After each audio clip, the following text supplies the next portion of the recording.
Vážená poroto, milí diváci, mé jméno je Daniel Vala a chtěl bych vám představit můj projekt středoškolské odborné činnosti na téma Bitcoinový standard. A proč právě toto téma?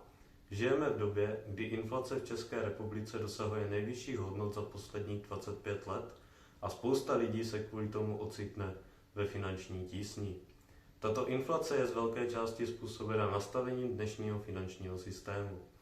Ve své práci bych se chtěl tedy podívat na alternativy tohoto systému, které by takové problémy nepřinášely. A jelikož už se nějakou dobu zajímám o kryptoměny a Bitcoin, zajímalo mě, zda bychom mohli Bitcoin zavést jako hlavní platidlo místo dnešních měn. A jaké dopady by tato změna měla na ekonomiku. Z toho tedy vyplývají cíle mé práce, když jsem se snažil zjistit, zda by na bitcoinovém standardu mohla fungovat Česká republika samostatně a jak by na tom případně byl celý světový finanční systém. Těmito otázkami už jsem se lehce zabýval i před vypracováváním tohoto projektu a měl jsem tedy určitou představu, jak se k problému staví různí odborníci, především z řad ekonomů. Právě různost jejich názorů mě motivovala k výběru tohoto tématu a ke snaze sestavit na tyto otázky co nejpřesnější odpověď. K vypracovávání projektu jsem využíval především internetové zdroje, z nichž značná část byla v anglickém jazyce. Ty jsem doplnil o několik zdrojů knižních.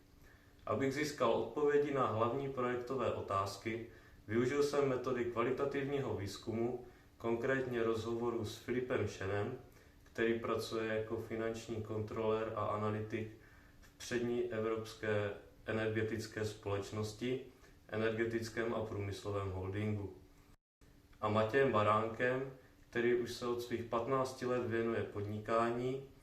Jedna jeho firma využívá pro své produkty technologii blockchainu a také se věnuje investicím do virtuálních aktiv, především kryptoměn. Aby byly výsledky mé práce co nejpřesnější, využil jsem také různé podcasty a rozhovory na internetu. Nejvíce jsem čerpal z myšlenek veřejně známých ekonomů Dominika Stroukala a Josefa Tětka.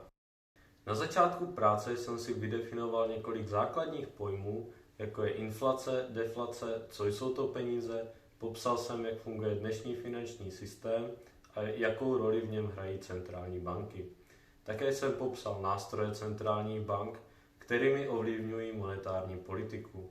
Mezi takové patří například snížení či zvýšení úrokové sazby, kvantitativní uvolňování nebo devalvace měny. V další části práce už jsem se zabýval kryptoměnami, především Bitcoinem. Popsal jsem základy jeho technického fungování, jak probíhají bitcoinové transakce a jak je na tom s bezpečností. V celé práci jsem postupně odpovídal na několik různých otázek, které jsou zásadní pro vyhodnocení cílů mé práce.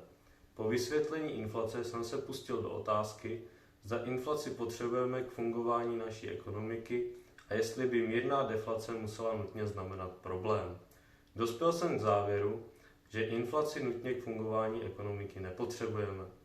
Mírná deflace by v dnešním systému opravdu znamenala problém, avšak kdybychom fungovali na bitcoinovém standardu, mírná deflace by nějak zvlášť nevadila. Dále jsem zkoumal, jaký vliv mají levné peníze na rychlost technologického pokroku. Tady jsem zjistil, že snadná dostupnost kapitálu je pro technologický pokrok zcela zásadní. Jedna z nejdůležitějších otázek jak pro mou práci, tak pro běžný život nás všech zní, jestli je tento systém dlouhodobě udržitelný.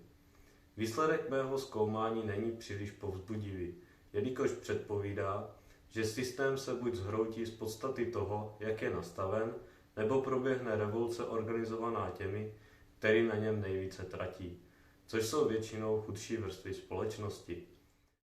S tímto zjištěním získává celá moje práce ještě větší smysl, jelikož nabízí možnost, kam bychom se mohli ubírat, kdyby se tento předpoklad splnil. Největší část práce jsem se věnoval Bitcoinu. Jelikož v minulosti již byl finanční systém postaven na základě zlatého standardu, nabízí se srovnat Bitcoin právě se zlatem a zjistit, zda by nedával větší smysl návrat právě ke zlatému standardu, který je již časem ověřený a víme, že funguje.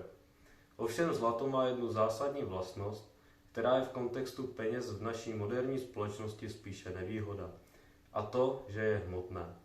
Těžko by se s ním tedy prováděly bezhotovostní transakce.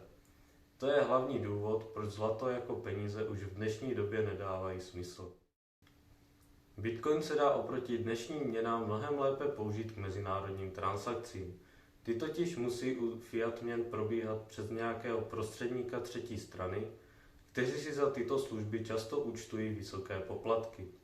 O tom, jak dlouho trvá, než peníze dorazí k adresátovi, ani nemluvím. Oproti tomu bitcoinové transakce obvykle dorazí na místo určení do 10 minut a s poplatkem obvykle do $2. Dále jsem srovnal monetární politiku řízenou centrální bankou a monetární politiku bitcoinu, která je v čase neměnná a předem daná. Nezjistil jsem, která z těchto variant je lepší, avšak je zcela zřejmé, že každá vede finanční systém úplně jinam. A nyní už se dostáváme k samotnému bitcoinovému standardu. Konkrétně si popíšeme, jaké by zavedení tohoto systému vyvolalo změny ve společnosti. Došlo by k významnému omezení role státu, který už by neměl kontrolu nad politikou peněz. Aktiva jako nemovitosti, zlato, akcie nebo dluhopisy by už nebyly využívány jako ochrana proti inflaci a mohly by tak začít plně sloužit jen svému původnímu účelu, což by stabilizovalo trh s těmito statky. Půjčování peněz by muselo fungovat úplně jinak, protože už by nebylo možné jednoduše za tímto účelem peníze vytvořit. Rapidně by se snížil výskyt tzv. Spekulativních bublin, které jsou často nafukovány právě penězi na dluh. To by buď významně omezilo, nebo úplně zrušilo výskyt cyklicky se opakujících hospodářských krizí, které nejvíce dopadají opět na nejchudší části společnosti. Usnadnil by se mezinárodní obchod, který už by nebyl omezován kolísajícími kurzy měn. Zároveň by se zvýšila osobní zodpovědnost každého z nás, a to jak v oblasti financí, tak ve všech ostatních oblastech běžného života. A mohla by tedy na bitcoinovém standardu fungovat Česká republika? Z výsledku mé práce vyplynulo, že Česká republika samostatně by na takovém standardu fungovat spíše nemohla, a to především z důvodu ztráty konkurenceschopnosti vůči ostatním státům, které by nebyly tímto standardem svázány. Celý světový finanční systém by už měl lepší potenciál fungovat na bitcoinovém standardu, avšak musel by se od základu změnit. Za největší přínos mé práce považuji to, že jsem nastínil alternativu dnešního finančního systému, u kterého jsem zároveň zjistil, že je dlouhodobě neudržitelný. Proto má smysl se jeho alternativami intenzivně zabývat. Dále jsem poměrně detailně popsal, jaké by musely při zavedení bitcoinového standardu nastat změny ve finančním systému, ale i ve společnosti jako takové. A jak by se dalo na mou práci navázat? Já jsem se spíše zabýval ekonomickou stránkou věci, avšak Bitcoin by se dal prozkoumat i z té technické, která je též velmi zajímavá a pro fungování Bitcoinu jako světové hlavní měny poměrně zásadní. Také by se dalo zamyslet nad konkurencí mezi samotnými kryptoměnami, jestli je Bitcoin vůbec nejlepší variantou pro účely světového platebního systému. Na závěr bych se s vámi rozloučil tímto citátem, který Henry Ford pronesl již téměř před 100 lety, avšak jeho pointa s námi přežila až dodnes.